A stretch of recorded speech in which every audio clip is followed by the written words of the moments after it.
Melihat orang lalu lalang di bandara, pemuda ini terlihat gugup. Tiba-tiba tanda gantung terlepas karena kesalahan pekerja. Menabrak lampu dan rusak. Melukai seorang anak laki-laki. Melihat anaknya tidak sadarkan diri, ayah ibunya sangat cemas.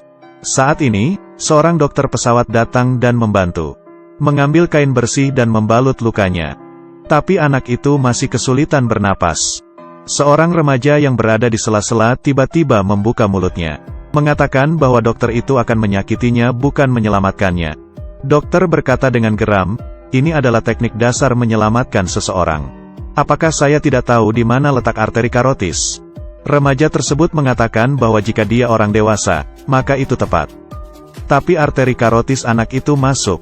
Dari Anda menahan trakeanya. Dia berkata sambil maju dan mengambil tangan dokter. Digerakkan ke atas 2 cm, benar saja bocah itu berhasil bernapas. Tapi dia masih terus memeriksa anak itu. Membuka pakaiannya dan melihat pecahan kaca. Remaja ini tahu bahwa kondisi anak itu buruk. Jadi dia meletakkan tangan bocah itu di lantai. Gambaran lengkap meridian tubuh manusia tiba-tiba muncul di benaknya. Setelah dianalisis, remaja tersebut yakin bahwa bocah tersebut menderita pneumotoraks. Ini adalah penyakit yang sangat mematikan dan langka. Kemudian remaja itu bertanya apa ada yang punya pisau dan alkohol. Tapi dua barang ini tidak boleh dibawa masuk ke bandara. Semua orang tidak punya. Setelah itu, dia pergi perlahan. Orang tua dengan anak laki-laki yang linglung. Ternyata dia mendatangi satpam bandara. Minta pisau dan alkohol. Dihadapkan dengan pertanyaan, remaja ini terdiam. Dia tidak bisa berkata apa-apa. Jadi satpam tidak bisa memberikan padanya. Dengan cepat remaja itu mengambil pisau dan berlari.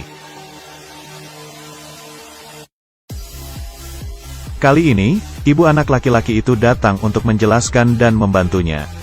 Setelah mendapatkan semua peralatan tersebut, ia mulai merawat anak itu. Mulai dari menuangkan alkohol di atas badannya. Potong tabung plastik dan masukkan ke dalam botol. Nilai spesifik dari pneumotoraks muncul di benak saya. Memeriksa bagian tubuhnya lalu melubanginya. Memasukkan tabung plastik dan ujung selang. Saat ini, gelembung muncul di dalam botol.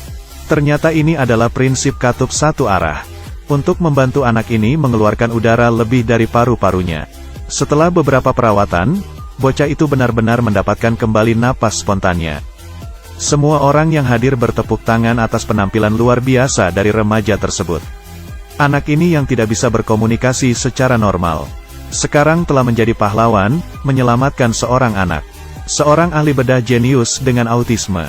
Seorang anak autis. Dengan alat sederhana, menyelamatkan hidup seorang anak, dia bernama Sean. Orang tua anak itu sangat berterima kasih padanya. Ajak dia ke rumah sakit, Sean dengan senang hati menerimanya. Karena kesanalah dia akan pergi. Di dalam ambulans, dia menemukan kelainan pada elektrokardiogram. Tetapi staf medis tidak setuju dengannya. Lagi pula, tidak ada yang melihat mesin itu dengan bingung. Tapi Sean yang tidak pandai berkomunikasi. Sesampainya di rumah sakit, dia ikut berlari mengikuti anak itu. Sean memberitahu dokter untuk melakukan elektrokardiogram. Setelah bersusah payah, dia akhirnya mengatakannya. Tetapi dokter profesional tidak mengomentarinya apa yang dia katakan. Sean tidak mau menyerah, dia kembali mencobanya. Jadi satpam membawa dia keluar. Mereka tidak mengizinkannya masuk. Namun, keamanan telah lama ada pada orang yang mencurigakan ini. Dalam keputusasaan, Sane menyaksikan tetesan hujan di luar rumah sakit. Di ruang operasi, dokter bertanya, siapa yang merawat anak itu sebelumnya? Apakah Anda melihat elektrokardiogram? Tapi Neil menjawab tidak perlu. Namun ketika sedang mengoperasinya, dia menemukan kelainan pada mesin jantung. Jadi dia bertanya pada Xiaobu, mengapa Anda ingin melakukan elektrokardiogram? Dia kemudian berkata yang merawatnya seorang anak muda. Untuk mencari tahu kenapa. Kemudian mereka berdua mencari Sean. Setelah melihat Sean, saat ditanya alasannya, Sean kembali terdiam. Dia berkata belum selesai. Kemudian dokter itu bertanya apa artinya. Sean dengan susah payah mengatakan, efusi perikardial. Pada saat ini, teleponnya berdering. Asistennya berkata tidak ada yang aneh dengan mesin jantung. Dokter merasa kesal karena sudah membuang waktu. Dia pergi meninggalkan Sean. Sekarang tampilan tubuh manusia muncul lagi di benak Sean. Dia sangat yakin tubuh anak itu ada masalah. Dokter kecil itu mengajak Sean masuk ke ruang operasi. Ketika tiba di sana, gambar itu masih muncul di benak Sean. Tiba-tiba dia berkata itu ada di sana. Tapi para dokter melihatnya tidak ada yang aneh dan normal. Tapi dokter yang berpengalaman juga melihat hal yang aneh pada mesin itu. Jadi dia kembali melakukan pemeriksaan jantung internal. Benar saja, dia menemukan serpihan kaca sebesar semut. Dokter yang sudah lama bekerja ini melihat ke arah Sean. Ternyata apa yang dikatakannya memang benar. Sean bisa menganalisa jantung yang tidak normal. Mungkin karena Sean yang tidak normal berkomunikasi. Bocah autisme ini adalah seorang ahli bedah yang jenius. Pamannya adalah direktur rumah sakit ini. Dia ingin mengajak Sean bekerja di tempat ini. Tapi setelah para dokter mendengarnya, mereka berkata bahwa Sean adalah seorang autisme, tidak pantas menjadi dokter. Lagi pula siapa yang akan memberikan hidupnya pada remaja autisme ini? Pada saat ini, asisten masuk ke dalam.